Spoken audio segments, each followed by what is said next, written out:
Pinagdodoble ingat ngayon ng lokal na pamahalaan ng Quezon City ang mga residente nito sa harap ng pagtaas ng COVID-19 cases sa lungsod.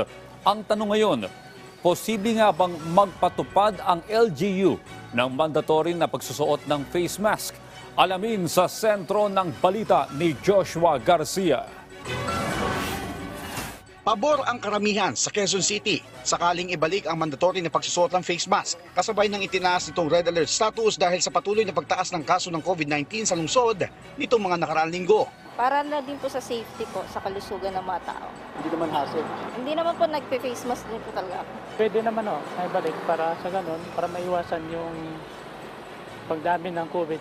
Ayon kay Dr. Rolando Cruz, Chief ng City Epidemiology and Surveillance Unit o CESU, base sa kanilang huling datos, bagamat may bahagyang nadagdag sa daily case na naitala ang COVID, di hamak na mas mabagal ang pagtaas dito sa ngayon kumpara noong mga nakaraang linggo. Konti lang na yung tinaas compared dun sa last week natin. Nasa 28 na yung daily case natin ngayon.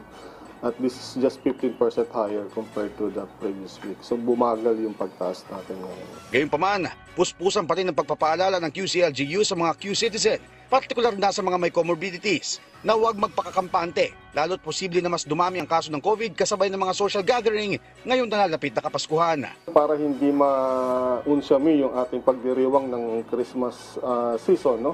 Dapat matuto tayo mag-ingat na andito pa rin po ang COVID. Maging matalino, magsuot tayo ng face mask sa mga pagpa-party natin.